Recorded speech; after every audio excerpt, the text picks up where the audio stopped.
வணக்கம். இது தமிழ் விண்ணின் பிரதான செய்திகள். வாசிப்பவர் இர்திராசா மதுரா. முதலில் தலைப்புச் செய்திகள். புலம்பெயர்ந்தோருக்கு எதிராக ட்ரம்ப் நிர்வாகம் எடுத்த அதிரடி நடவடிக்கை. மீண்டும் தலைதூக்கியுள்ள கொரோனா வைரஸ்.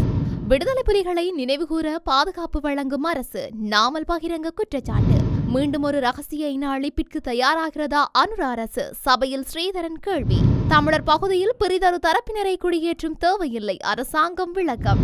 யுத்தத்தினால் அங்கவீனமடைந்து பராமரிக்கப்பட்டு வரும் படை வீரர்களின் பயன்பாட்டிற்காக ஜனாதிபதி அலுவலக வாகனங்கள் கையளிப்பு. நல்லூரின் புனிதத்தை கெடுக்க இடமளியோம். அசைவ கடைக்கு எதிராக மக்கள் திரண்டு போராட்டம். ஜனாதிபதியிடம் இனவாதம் இல்லாவிட்டால் முள்ளிவாய்க்கால் நினைவேந்தலில் பங்கு பெற்றிருக்க வேண்டும். சபா குகதாஸ் தெரிவிப்பு.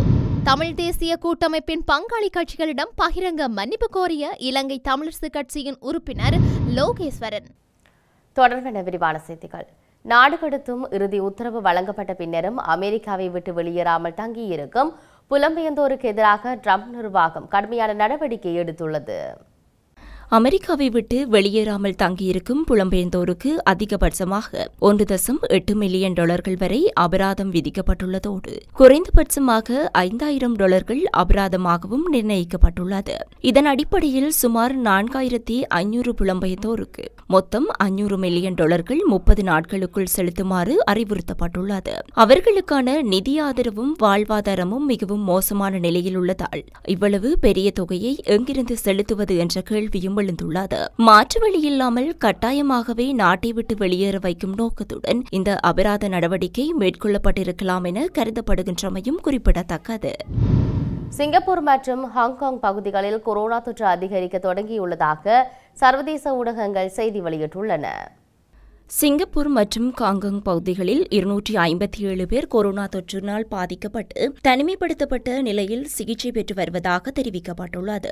ஆனால் இவர்கள் அனைவருக்கும் லேசான பாதிப்புகளே உள்ளதாகவும் கண்காணிப்பு பணிகள் தீவிரமாக மேற்கொள்ளப்பட்டு வருவதாகவும் குறிப்பிடப்பட்டுள்ளது. சிங்கப்பூர் மற்றும் ஹாங்காங் பகுதிகளில் மக்கள் வீட்டை விட்டு வெளியே வரும்போது கட்டாயமாக மாஸ்க் அணிய வேண்டும் என அரசு கட்டுப்பாடுகள் விதித்துள்ளது. உலக சுகாதார அமைப்பு சிங்கப்பூர் மற்றும் ஹாங்காங்கில் தொற்று பரவுவது குறித்து தீவிரமாக கண்காணித்து வருவதாக தகவல்கள் வெளியாகியுள்ளமை குறிப்பிடத்தக்கது. விடுதலை புலிகளை நினைவுகூரும் நிகழ்வுகளுக்கு பாதுகாப்பு வழங்கும் அரசாங்கம் இராணுவத்தினரின் நினைவுகூரும் நிகழ்வுகளுக்கு இடையூறு விளைவிக்கின்றது என ஸ்ரீலங்கா பொதுஜன பெரமுனவின் தேசிய அமைப்பாளர் நாடாளுமன்ற உறுப்பினர் நாமல் ராஜபக்ஷ தெரிவித்துள்ளார். ஸ்ரீலங்கா பொதுஜன பெரமுன தலைமை அலுவலகத்தில் இடம்பெற்ற ஊடக சந்திப்பின் போதே இவ்வாறு தெரிவித்தார். நாட்டின் ராணுவ வீரர்களுக்காகவும் ஒற்றையாட்சிக்காகவும் என்றும் நாம் முன்னிற்போம். ஆனால் தேசிய மக்கள் சக்தி அரசாங்கத்தின் கொள்கைகளில் ராணுவத்தினருக்கு முன்னுரிமை இல்லை. உள்ளூராட்சி மன்ற தேர்தலில் வாக்களிப்பதற்காக தனியார் விமானத்தில் வியட்நாமிலிருந்து வருகை தரும் அளவுக்கு தேர்தலுக்கு வழங்கிய முக்கியத்துவத்தை ஜனாதிபதி ராணுவ வீரர்களுக்கு வழங்க வேண்டும். அதேவேளை யுத்தத்தில் உயிர் நீத்த படை வீரர்களை நினைவுகூரும் நிகழ்வுக்கு சகல முன்னாள் அரசு தலைவர்களுக்கும் அழைப்பு விடுக்கப்பட வேண்டும். விடுதலை புலிகளை நினைவுகூரும் நிகழ்வுக்கு காவல்துறை மற்றும் ராணுவ பாதுகாப்பு வழங்கப்படுகிறது. ஆனால் ராணுவத்தினரை நினைவுகூரும் நிகழ்வுக்கு அரசாங்கத்தால் இடையூறு விளைவிக்கப்படுகிறது. நல்லாட்சி அரசாங்கத்தில் ராணுவத்தினர் பழிவாங்கப்பட்டனர். புலனாய்வு பிரிவு வீழ்ச்சியடைந்தது. அதன் காரணமாகவே உயிர்த்த ஞாயிறு தாக்குதல் இடம்பெற்றன. தற்போது பாதாள உலக குழுக்கள் தலைதூக்கியுள்ளன. புலனாய்வு பிரிவை பலவீனப்படுத்திவிட்டு தேசிய பாதுகாப்பு தொடர்பில் வகுப்பெடுப்பதில் பிரயோசனமில்லை. எனவே புலனாய்வு பிரிவை மீண்டும் பலப்படுத்துவதற்கு தேவையான நடவடிக்கைகளை அரசாங்கம் முன்னெடுக்க வேண்டும் என்றார். வடக்கு மாகாணத்தில் உள்ள காணிகள் குறித்து வெளியிடப்பட்ட வர்த்தமானி அறிவித்தலானது தமிழ் மக்கள் மீது மீண்டும் நீங்கள் நிகழ்த்தும் ஒரு ரகசியமான கட்டமைக்கப்பட்ட இன அழிப்பு ரீதியான யுத்தம் என்று தான் நினைக்கின்றேன் என இலங்கை தமிழரசு கட்சியின் நாடாளுமன்ற உறுப்பினர் சிவஞானம் ஸ்ரீதரன் தெரிவித்தார். நேற்றைய நாடாளுமன்ற அமர்வில் உரையாற்றும் போதே அவர் இவ்வாறு குறிப்பிட்டுள்ளார். இந்த நாட்டினுடைய பாதுகாப்பு தொடர்பில் குறிப்பாக எதிர்க்கட்சி உறுப்பினர்கள் முன்வைத்திருக்கிற அவர்களுடைய பாதுகாப்பு தொடர்பில் எங்களுடைய கருத்தையும் நாங்கள் பதிவு செய்ய விரும்புகிறோம். குறிப்பாக நாட்டில் இருக்கின்ற பல எதிர்க்கட்சி பாராளுமன்ற உறுப்பினர்களுக்கான பாதுகாப்புக்கான அச்சுறுத்தல்கள் உண்டு. இந்த நாட்டிலே பல இடங்களில் கொலைகள் சம்பவங்கள் நடைபெறுகின்றன. இதற்காக நான் நினைக்கிறேன் பாதுகாப்பு அமைச்சர் சொன்ன விடயங்களையும் நாங்கள் கருத்தில் எடுக்கிறோம். இருந்தாலும் கூட இந்த விடயம் இன்னும் அதிகமாக கரிசனையில் கொள்ளப்பட வேண்டும் என்பதை நான் இந்த இடத்திலே பதிவு செய்து கொள்கிறேன். மிக முக்கியமாக நான் நினைக்கிறேன் இன்று எனக்கு பிரதம அமைச்சர் கலாநிதி கருணி அமரசூரிய அவர்களிடம் என்னுடைய கேள்வி ஒன்று இருக்கிறது. அந்த கேள்வியை தானே நான் நினைக்கிறேன். எனக்கு சந்தர்ப்பம் இப்பொழுது அந்த கேள்வியை நான் கேட்கிறேன். பிரதம அமைச்சரும் கல்வி உயர்கல்வி மற்றும் தொழிற்கல்வி அமைச்சருமான கௌரவ கலாநிதி கருணி அமரசூரி அவர்களை 2025 இன்று 20ஆம் தேதி கேட்பதற்கு, முதலாவது, ஒரு மாவட்டத்தில் குறித்த ஒரு பாடத்திற்கு நிலவும் ஆசிரிய ஆளணி வெற்றிடம் மற்றும் தேவைப்பாடு என்பவற்றின் அடிப்படையிலேயே தேசிய கல்வியியல் கல்லூரிகளுக்கான அனுமதிகள் வழங்கப்படுகின்றன என்பதையும், அதே அடிப்படையிலேயே கல்வியியல் கல்லூரிகளுக்கு முகழ்நிலை மாணவர்கள் சேர்த்துக் கொள்ளப்படுகிறார்கள் என்பதையும் அமைச்சர் ஏற்றுக்கொள்வாரா? இரண்டாவது, அந்த வகையில் மாவட்டங்களின் ஆளணி தேவைப்பாட்டுக்கு அமைய சேர்த்துக் கொள்ளப்படும் மாணவர்கள் 2 வருட கற்கை நெறி, 1 வருட பயிற்சி காலம் என்பவற்றின் நிறைவில் எந்த நியாயப்பாடுகளும் அற்று இலங்கையின் தென்பகுதியில் உள்ள பாடசாலைகளுக்கு நியமனம் செய்யப்படுவது நியாயமானதா என்பதை அமைச்சர் இச்சபைக்கு அறிவிப்பாரா? மூன்றாவது, குறித்த நியமனங்களின் போது அந்த மாணவர்களின் குடும்ப நிலைமை, பொருளாதார நிலைமை, போக்குவரத்து, தங்குமிடம், தனிமனித பாதுகாப்பு உள்ளிட்ட எந்த விடயங்களும் கருத்தில் கொள்ளப்படாது நீண்ட தூர பிரதேசங்களுக்கு கட்டாயத்தின் அடிப்படையில் நியமனங்கள் வழங்கப்படுவது ஏற்புடையதா என்பதை அமைச்சர் இச்சபைக்கு அறிவிப்பாரா? நான்காவது, குறித்த ஆசிரிய மாணவர்களது சொந்த மாவட்டங்களில் பாரிய ஆசிரியர் பற்றாக்குறை உள்ளபோது அம்மாவட்டங்களுக்கான இடஒதுக்கீட்டின் அடிப்படையில் உயர்கல்வி வாய்ப்பை பெற்ற இவர்களை தொடர்பே இல்லாது தென்பகுதி பாடசாலைகளுக்கு நியமிப்பதால் 2 இடங்களுக்கும் அவர்களது மனப்பூர்வமான சேவையை வழங்க முடியாத நிலை ஏற்படும் என்பதை உணர்ந்து கல்வியற் கல்லூரிகளின் ஊடான ஆசிரியர் நியமனங்களை அந்தந்த மாவட்டங்களிலே மேற்கொள்ள அமைச்சர் நடவடிக்கை எடுப்பாரா? தமிழ் மக்களின் காணிகளில் பிரித்த ஒரு தரப்பினரை குடியேற்ற வேண்டிய தேவை எமக்கு கிடையாது என அமைச்சர் விமல் ரத்நாயக்க தெரிவித்துள்ளார். மஹிந்த மற்றும் ரணில் ஆகியோரை பார்த்த கோணத்தில் எங்களை பார்க்காதீர்கள் என தேசிய நல்லிணக்கத்தை நாங்கள் உறுதிப்படுத்தியுள்ளோம் என்றும் கூறியுள்ளார். மக்களின் காணிகளை சுவீகரிக்க வேண்டிய தேவை அரசாங்கத்துக்கு கிடையாது. வடக்கு மாகாணத்தில் தேசிய மக்கள் சக்தி அமோக வெற்றி பெற்றுள்ளது. வடக்கு மாகாணத்தை பிரதிநிதித்துவப்படுத்தி 3 உறுப்பினர்கள் எம்முடன் இருக்கின்றார்கள். இவ்வாறான நிலையில் நாங்கள் ஏன் வடக்கு மக்களுக்கு அநீதி இழைக்கும் வகையில் செயற்பட வேண்டும்? இந்த வர்த்தமானி தொடர்பில் தமிழ் பிரதிநிதிகள் பல விடயங்களை முன்வைத்துள்ளார்கள். தமிழ் மக்களின் காணிகளில் பிரிதொரு தரப்பினரை குடியேற்ற வேண்டிய தேவை எமக்கு கிடையாது. தேசிய நல்லிணக்கத்தை நாங்கள் உறுதிப்படுத்தியுள்ளோம். காணி பிரச்சினைக்கு தீர்வு காணும் பொருட்டு 9 மாகாணங்களையும் வரையறுத்து இந்த வர்த்தமானி பிரசுரிக்கப்பட்டுள்ளது. வடக்கு மாகாணத்துக்கு மாத்திரம் பிரத்யேகமாக பிரசுரிக்கப்படவில்லை. காணி பிரச்சினைக்கு தீர்வு காண்பதற்கு காணி அமைச்சு மற்றும் சுற்றாடல் துறை அமைச்சு ஒன்றிணைந்து கூட்டு பத்திரத்தை அமைச்சரவைக்கு சமர்ப்பிக்க தீர்மானித்துள்ளது என கூறியுள்ளார். ரணவிரு சேவை அதிகார சபையின் வேண்டுகோளின் பேரில் போரில் காயமடைந்த வீரர்களுக்கு சிகிச்சை அளித்தல் மற்றும் மறுவாழ்வு நோக்கங்களுக்காக இயக்கப்படும் பராமரிப்பு நிலையங்களுக்கு தேவையான 5 வாகனங்களை வழங்கும் நிகழ்வு ஜனாதிபதி வாகன வளாகத்தில் நடைபெற்றது. ஜனாதிபதி அனுரகுமார திசாநாயக்கவின் அறிவுறுத்தலின் பேரில் வழங்கப்பட்ட இந்த வாகனங்கள் தொடர்புடைய ஆவணங்களை ஜனாதிபதியின் செயலாளர் டாக்டர் நந்திக சனத்குமாரநாயக்க சமர்ப்பித்திருந்தார். ரணவிரு சேவை அதிகார சபை ஒப்படைக்கப்பட்டது. இந்த வாகனங்கள் அனுராதபுரம், கம்பர்பிட்டிய மற்றும் பாங்கொல்ல ஆகிய இடங்களில் அமைந்துள்ள சுகாதார ஓய்வு விடுதி மற்றும் அத்திடிய மிகுந்து செத் மெதுர மற்றும் ராகம ரணவிரு செவன ஓய்வு விடுதிகளில் தங்கி சிகிச்சை பெறும் முன்னாள் படை வீரர்களின் நலனுக்காக பராமரிக்கப்படவுள்ளன. 2 மிட்சுபிசி மொண்டேரோ ஜீப் வண்டிகள், 1 Nissan petrol jeep, 1 Toyota Kareena car மற்றும் 1 டொயோட்டா 1 ஹிலக்ஸ் வாகனம் என்பன இவ்வாறு பராமரிப்பு நிலையங்களுக்கு ஒப்படைக்கப்பட்டுள்ளன.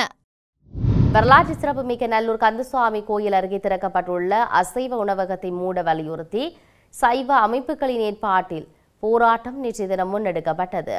நல்லூர் கந்தசுவாமி கோயில் முன்பாக நேற்று மாலை ஆரம்பித்த பேரணி யாழ் மாநகர சபை முன்பாக நிறைவடைந்தது.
அசைவத்துக்கு இடமில்லை, அசைவத்துக்கு இடமில்லை, அசைவத்துக்கு இடமில்லை, அசைவத்துக்கு இடமில்லை, அசைவத்துக்கு இடமில்லை, அசைவத்துக்கு இடமில்லை, அசைவத்துக்கு இடமில்லை.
உண்மையாக ஜனாதிபதி அனுரவின் அரசாங்கம் இனவாதமற்ற ஒரு அரசாங்கமாக இருந்தால் ஜனாதிபதி அனுரகுமார் திசாநாயக்க எவ்வாறு யுத்த வெற்றி கொண்டாட்டத்தில் பங்கெடுத்தாரோ அதேபோல அவர் முள்ளிவாய்க்கால் நினைவேந்தலும் பங்கெடுத்திருக்க வேண்டும் என வடக்கு மாகாண சபையின் முன்னாள் உறுப்பினர் சபாகுகதாஸ் தெரிவித்துள்ளார்.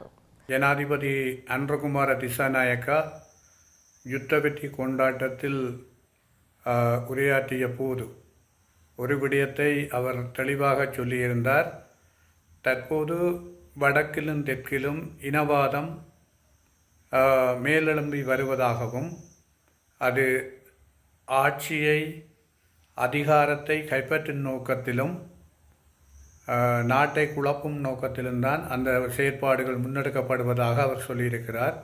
உண்மையாக ஜனாதிபதி அனுரகுமார திசாநாயக்க அரசாங்கம் இனவாதமற்ற ஒரு அரசாங்கமாக இருந்தால் ஜனாதிபதி அனுரகுமார் அவர்கள் எப்படி யுத்த வெற்றி கொண்டாட்டத்தில் பங்கெடுத்தாரோ அதேபோல அவர் முள்ளிவாய்க்கால் நினைவேந்தலிலும் பங்கெடுத்திருக்க வேண்டும். முள்ளிவாய்க்கால் நினைவேந்தல் நிகழ்வில் அவர் பங்கெடுத்து விட்டு யுத்த வெற்றி நிகழ்வில் கலந்து கொண்டிருந்தால் அவர் இனவாதமற்று பக்கச்சார்பற்று தன்னுடைய முன்னகர்வை கொண்டு செல்கிறார் என்பதை நாங்கள் நம்ப முடியும். அவர் அவ்வாறு அல்ல.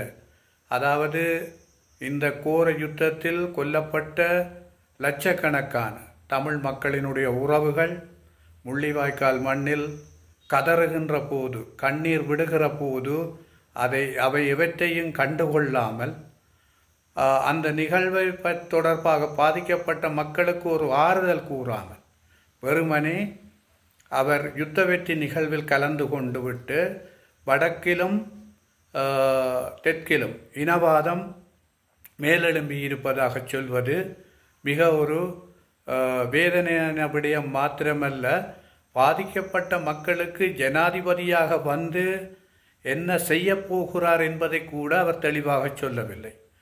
ஜனாதிபதி அன்றகுமார பாதிக்கப்பட்ட மக்கள் தொடர்பான ஒவ்வொரு விடயத்திலும் அவர் ஒரு காத்திரமான தீர்ப்பு வழங்குபவராக அல்லது அதற்கான ஒரு அதாவது முடிவுகளை சொல்பவராக இருக்கவில்லை. அவர் வெறுமனே அதற்கு ஏற்றால் போல் தானும் அந்த வகையில் பாதிக்கப்பட்டவன் என்ற வகையில் தான் அவர் கருத்துரைக்கிறார். உதாரணமாக காணாமல் ஆக்கப்பட்டோர் விவகாரம் தொடர்பாக பேசப்பட்ட போது காணாமல் ஆக்கப்பட்டோருக்கான அந்த நீதி எவ்வாறு வழங்கப் போகிறீர்கள் என்று கேட்டபோது கூட அவர் சொன்ன விடயம் தன்னுடைய சகோதரர் ஒருவரும் அப்படி யுத்தத்தில் காணாமல் போயிருக்கிறார், ஆகவே அந்த வலிய வேதனையை நான் உணர்வேன் என்ற ஒரு பதிலைத்தான் அவர் வழங்கியிருக்கிறார். உண்மையிலேயே ஜனாதிபதியாக வந்தவர், அவர் சாதாரணமாக அவர் ஜனாதிபதியாக வருவதற்கு முதல் அவ்வாறு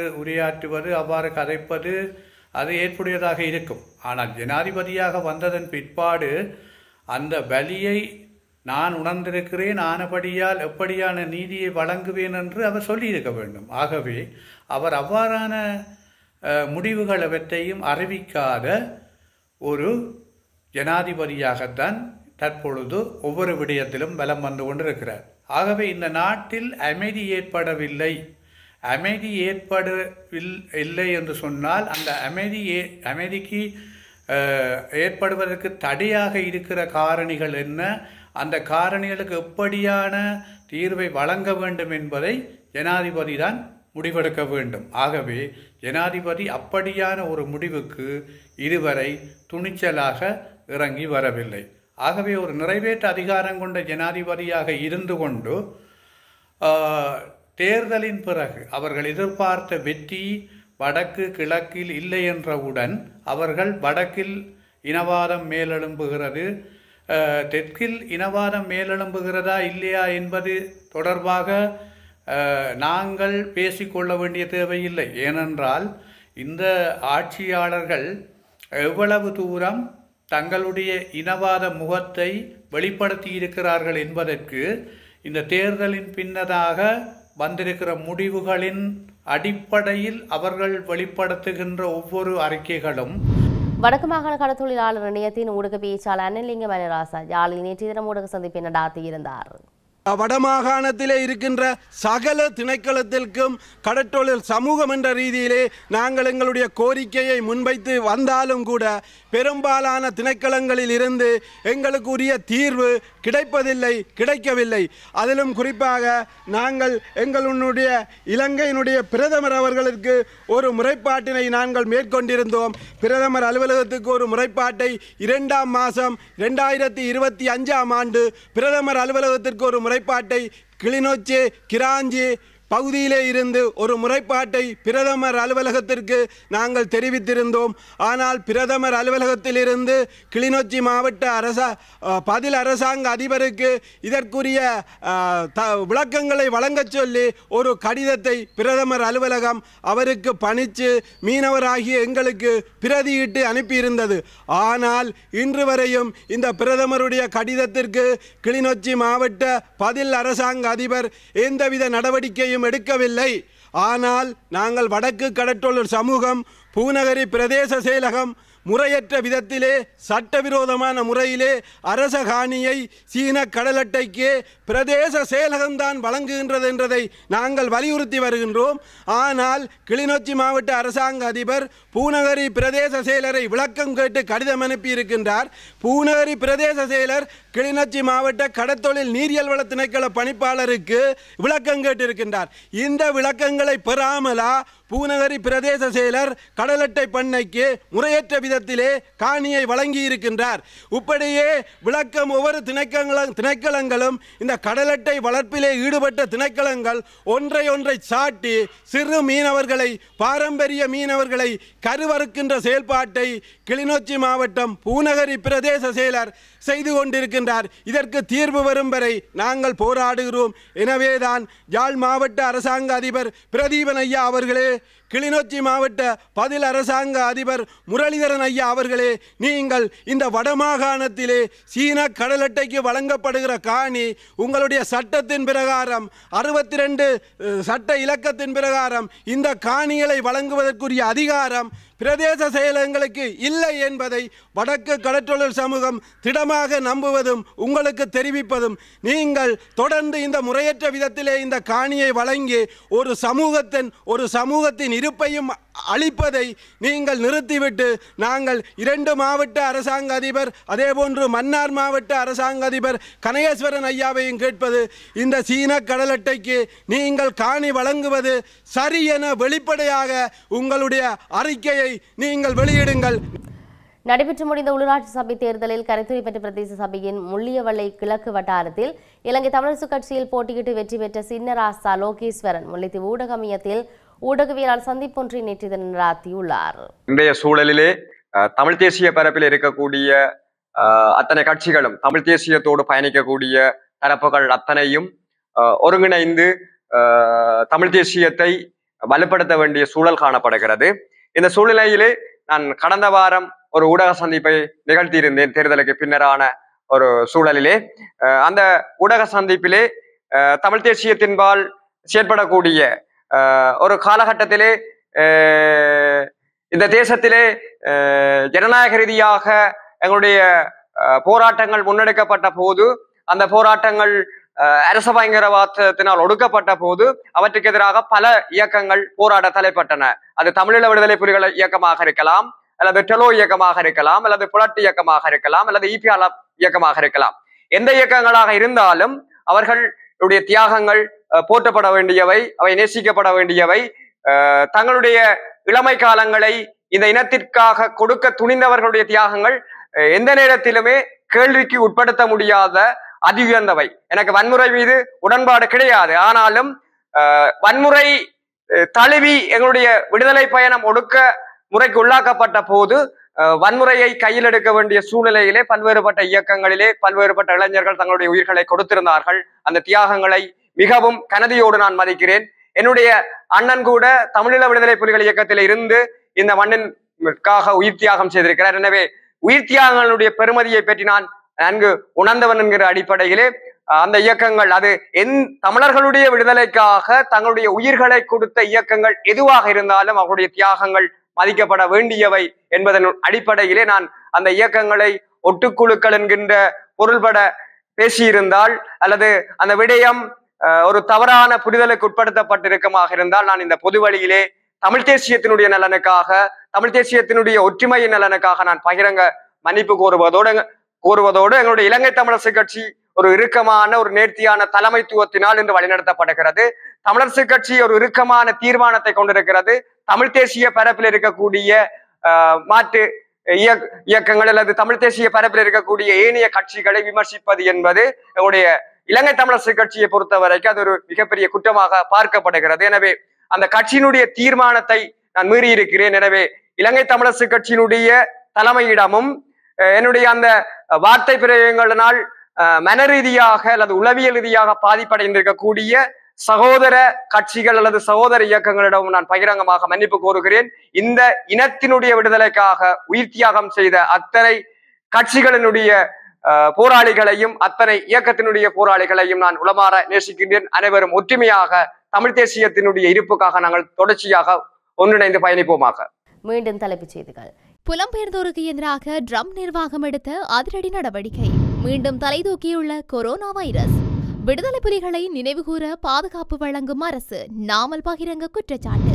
மீண்டும் ஒரு ரகசிய இன அழிப்பிற்கு தயாராகிறதா அனுர அரசு? சபையில் ஸ்ரீதரன் கேள்வி. தமிழர் பகுதியில் பிரிதொரு தரப்பினரை குடியேற்றும் தேவையில்லை, அரசாங்கம் விளக்கம்.